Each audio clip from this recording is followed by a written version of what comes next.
दीजिए हमको। उधर से रोशनी आ रही है, इधर इसमें हो जाएगी, पीछे हो जाएगी, पीछे हो जाएगा तो वीडियो सही आएगी। सभा की अध्यक्षता कर रहे अध्यक्ष जी, संचालक महोदय और साथियों, मेरी एक व्यक्तिगत अयोग्यता है कि भाषण देने हमको नहीं आता है। कुछ चर्चा हम करना चाहेंगे और आप लोगों से जो बातें आप लोगों ने सामने रखा है वो बहुत स्वागत योग्य बातें हैं, बहुत सराहनीय बातें हैं। दो बातें हम करना चाहेंगे, एक तो राजनीतिक और थोड़ा सा सामाजिक। ये एलपीएफ के दो अंग हैं, दो पॉइंट हैं जिसको लेके एलपीएफ चल रहा है। राजनीति जो है वह बाजार की तरह से ही एक मानसिकता को लेकर चलती है और जिन चीज़ों की ज़रूरत बाज़ार में नहीं होती है उन चीज़ों को लोगों की आवश्यकता बनाकर और बाज़ार में बेचा जाता है और अलग अलग वैरायटी बनाई गई है। जैसे बाल साफ करने के लिए शैम्पू, ज़रूरत नहीं, गोरा बनने के लिए लक्स साबुन। अगर लक्स साबुन से लोगों को गोरा बनना हो तो भैंस को लक्स साबुन लगा दीजिए, गोरी हो जाए। तो क्रीम है, पाउडर है, तमाम चीज़ें ऐसी हैं। चावल है, पैकिंग करके बिक रहा है, दाल पॉलिश करके बिक रही है। तो बाज़ार में जिन चीज़ों की हमको आवश्यकता नहीं होती है और ऐसी चीज़ें जो कि हमारे लिए नुकसानदेह भी होती हैं उनको भी हमारी ज़रूरत बना के बेचा जाता है। जैसे पिज्ज़ा है, बर्गर है, बच्चे तनी बाबू तो बाज़ार को चलाने वाले लोग शांति से ये जनता की मानसिकता को समझते हैं कि उनको बर्गर और पिज्ज़ा जो है अच्छा लगेगा, उसलिए उसको बेच ले जाते हैं। लोग सोचते क्या हैं, चाहते क्या हैं, उस मानसिकता को वो समझते हैं और वो हमारे अंदर ऐसी चीज़ें मौजूद होती हैं कि हमको अच्छा लगता है कि यहाँ से 1 किलोमीटर पैदल जाने की जगह पे हम मोटरसाइकिल से जाएं। जब बाज़ार में मोटरसाइकिल ला दी जाती है तो ये आवश्यकता मोटरसाइकिल की पैदा हो जाती है, मोबाइल की पैदा हो जाती है। जबकि हम में से बहुत सारे लोग ऐसे दौर में पैदा हुए हैं जबकि मोबाइल नहीं था, बिजली नहीं थी, तब भी समाज चल रहा था। तो यह बाज़ार में बैठे हुए लोग जनता के मनोभावों को समझकर बाज़ार से लूट रखे हुए हैं। उसी तरह से राजनीति भी है।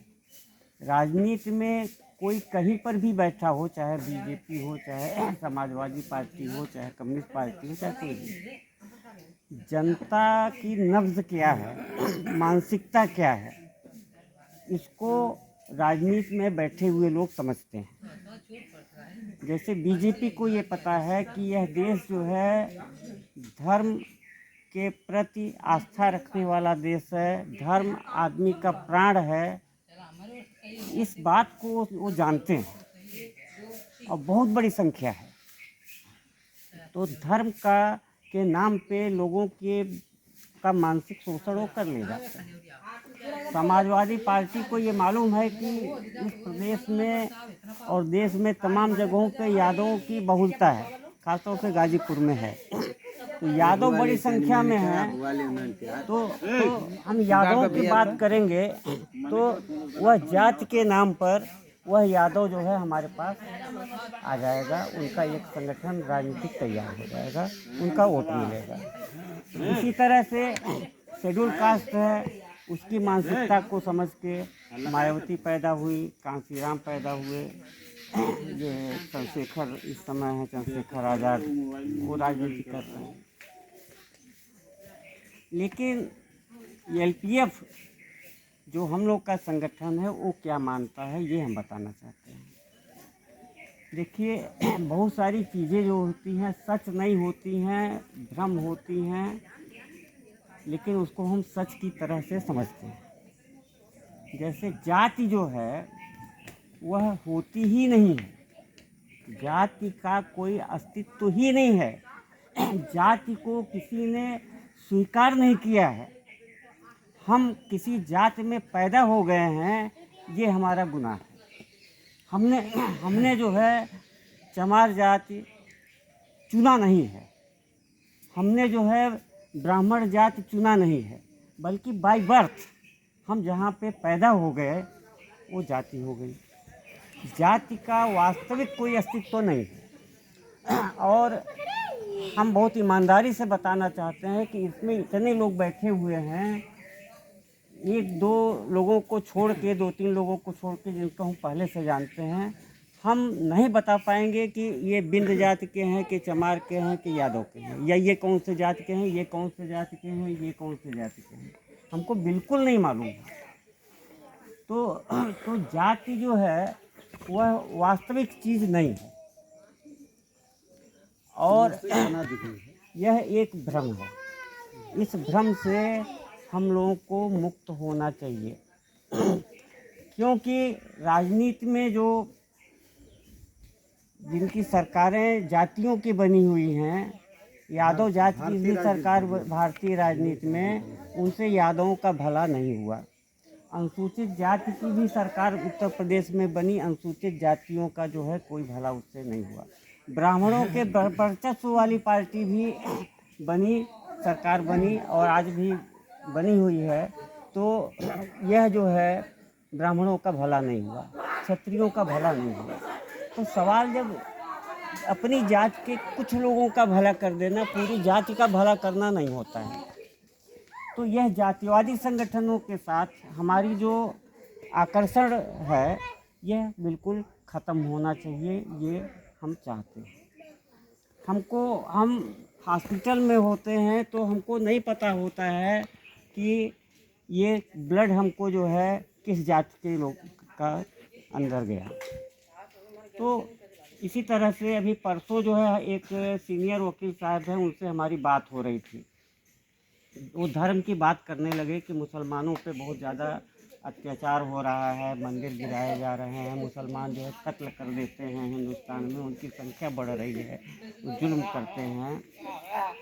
तो हमने कहा कि आप वकील साहब हैं, एक चीज़ हमको बता दीजिए कि पूरे हिंदुस्तान के अंदर करोड़ों मुकदमे हैं कोर्ट में, क्या सारे मुकदमे हिंदू बनाम मुस्लिम बनाम हिंदू हैं? कोई भी मुकदमा आप कोर्ट में देखिएगा तो सारे के सारे मुकदमे जो है वो क्या मुस्लिम बनाम हिंदू हैं? ऐसा नहीं है, बल्कि हिंदू के मुकदमे जो है ज़्यादा हैं, 90% हैं। हिंदू पर मुकदमा करता है। कोई मुसलमान अगर अपराध करता इस देश के अंदर, हिंदुओं को मारता, तो 90% मुकदमे जो है ये मुसलमानों के खिलाफ होते इस देश के अंदर। लेकिन सारे मुकदमे जो है हिंदू बनाम हिंदू हैं, ऐसा नहीं है। ये जो है राजनीति में बैठे हुए लोग धर्म का इस्तेमाल कर रहे हैं और गलत तरह की चीज़ों को आपके बीच फैला रहे हैं। और हम जो ये चीज़ें हैं धर्म और जाति, जो इसका विरोध करते हैं, अंधविश्वास का विरोध करते हैं, पाखंड का विरोध करते हैं, उन लोगों का एकजुट होना, एक होना आज के समय में ज़रूरी है। और इसके बाद हम जो सामाजिक पहलू है उसकी बात करना चाहते हैं कि जी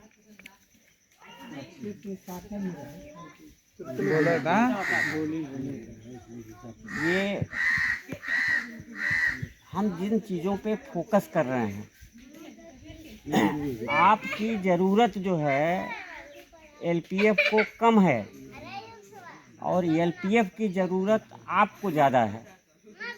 वो इसलिए है कि हम कुछ चीज़ों को ऐसे लेके चल रहे हैं, हम में से सारे लोग जो है गरीब तबके से आते हैं।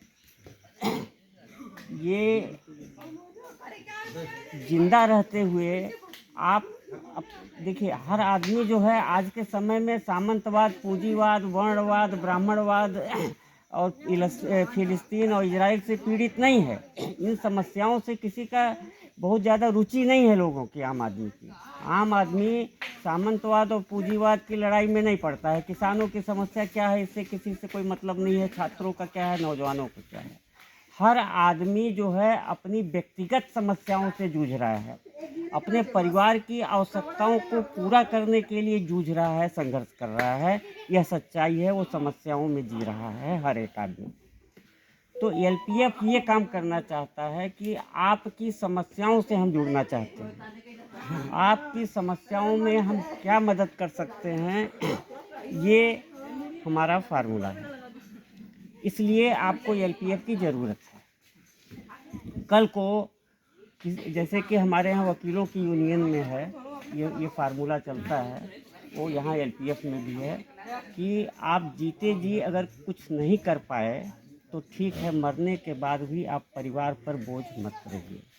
क्योंकि कोई मर जाता है तो गांव में गरीबी इतना ज़्यादा है कि एक क्रियाक्रम करने के लिए 15 से 20 हज़ार रुपये की ज़रूरत पड़ती है।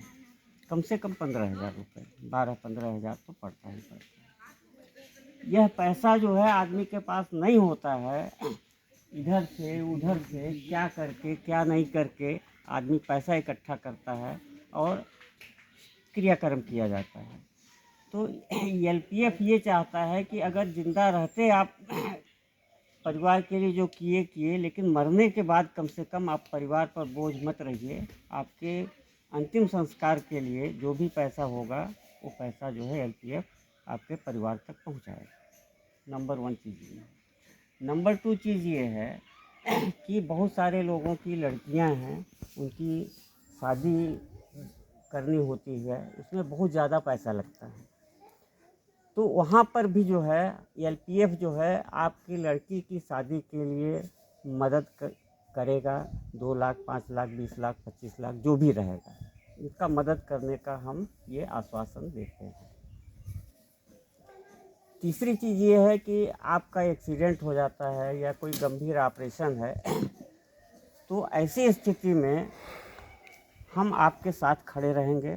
एलपीएफ के लोग जो है हॉस्पिटल तक जाएंगे और जो भी हमसे ब्लड चाहिए ब्लड देंगे, आपको दवाई चाहिए तो दवाई का पैसा देंगे और कुछ न कुछ वहाँ पे 10-5 हज़ार 7 हज़ार जैसी स्थिति रहेगी दे के हॉस्पिटल में आएंगे। तो यह और इसी तरह की तमाम समस्याएं आपकी हो सकती हैं जिनसे कि हर आदमी जूझ रहा है। ये सच्चाई है कि वह अपनी व्यक्तिगत समस्या से जूझ रहा है, अपने परिवार की समस्या से जूझ रहा है। उसको दूर किए बिना आप कोई समाज के बदलाव की लड़ाई नहीं लड़ सकते हैं। आपको खाने को नहीं है, आपके बेटे के पास नौकरी नहीं है, तो आप जो है यहाँ से पटना जाके जो है रैली में नहीं जा पाएंगे और जाएंगे भी तो वो बुरा असर पड़ेगा कि आपकी उतने दिन की मजदूरी मारी जाएगी। तो ये अपने आप में अगर हम सक्षम नहीं होंगे तो आपकी लड़ाई हम नहीं लड़ सकते हैं। हमारा पॉकेट खाली है तो जो आपकी ज़रूरत है तो हम आपकी क्या मदद करेंगे। तो यह आर्थिक रूप से आपका मजबूत होना, आपकी मदद के लिए लोगों का खड़ा होना एलपीएफ के, यह ज़रूरी है। और एक आप इसके अगर मेंबर बनते हैं तो एक बड़े परिवार का हिस्सा बन जाते हैं। और कम्युनिस्ट पार्टी में वह दौर हमको याद है जबकि कामरेडशिप हुआ करती थी। हर कामरेड को अपने परिवार का सदस्य समझा जाता था।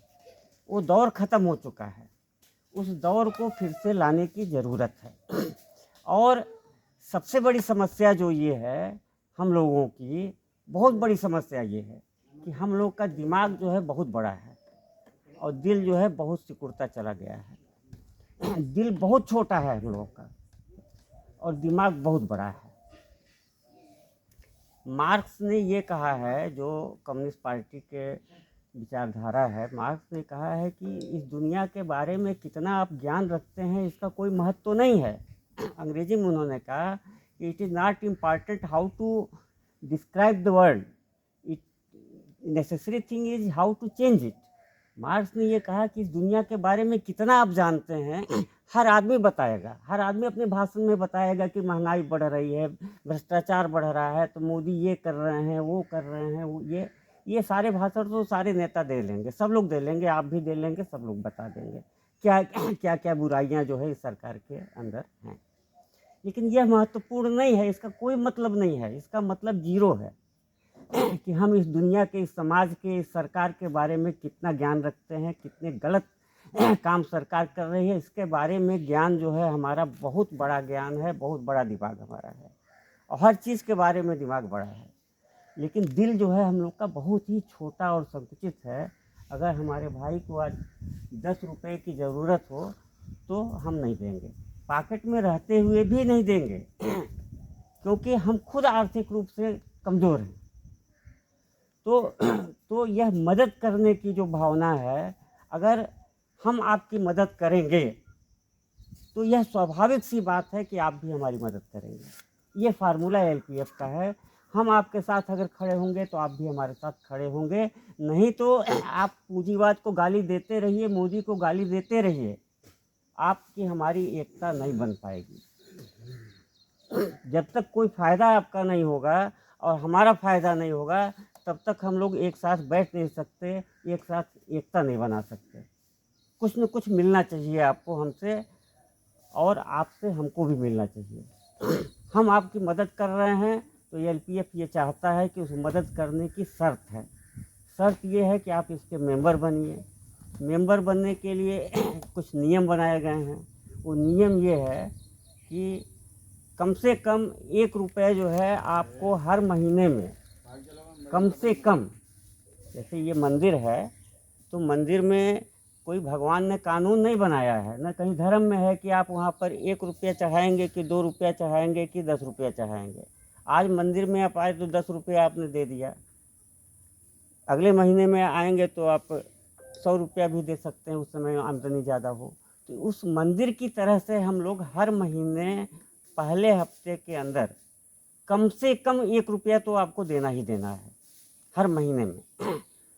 10 दे सकें अच्छा है, 50 दे सकें अच्छा है, 100 दे सकें, 1500 दे सकें तो उसका भी स्वागत है, लेकिन मिनिमम 1 रुपये देना जो है ये शर्त है एलपीएफ के मेंबर के लिए।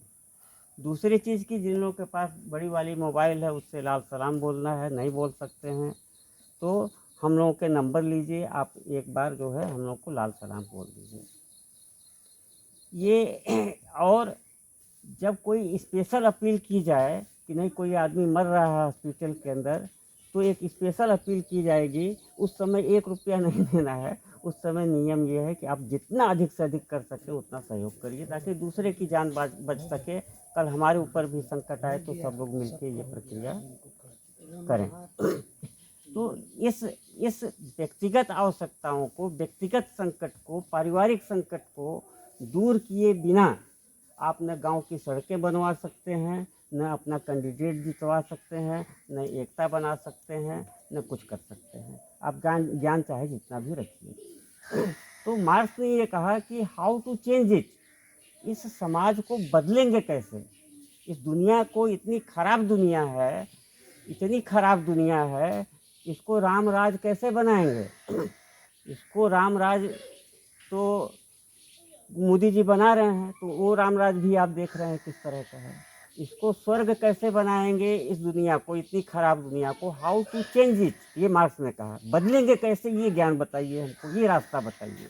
ये मत बताइए कि मोदी ये खराब कर रहा है, ये पार्टी अच्छी है, वो पार्टी अच्छी है, ये पार्टी बुरी है। हमको आप वो रास्ता बताइए। इसके लिए आपसे सीखने के लिए हम यहाँ आए थे कि वो रास्ता बताइए कि इस समाज को बदलेंगे कैसे, और इस समाज को बदलने का जो रास्ता है वो सिर्फ कम्युनिस्ट पार्टी के पास है। और कम्युनिस्ट पार्टी को छोड़ के जितने भी बंदर बैठे हुए, मदारी बैठे हुए हैं, वो मानसिक शोषण कर रहे हैं, चाहे भ्रष्टाचार के दूर करने के नाम पे, चाहे गरीबी दूर करने के नाम पे, चाहे चाहे जो है आपको जो है मकान देने के नाम पे, चाहे अपने ईमानदार होने के नाम पे, सारे के सारे लोग झूठ बोल रहे हैं। ये मदारी की तरह से बैठे हुए लोग हैं। सिर्फ कम्युनिस्ट पार्टी ही है जिसके पास वो रास्ता है कि हाउ टू चेंज इट, इसको बदल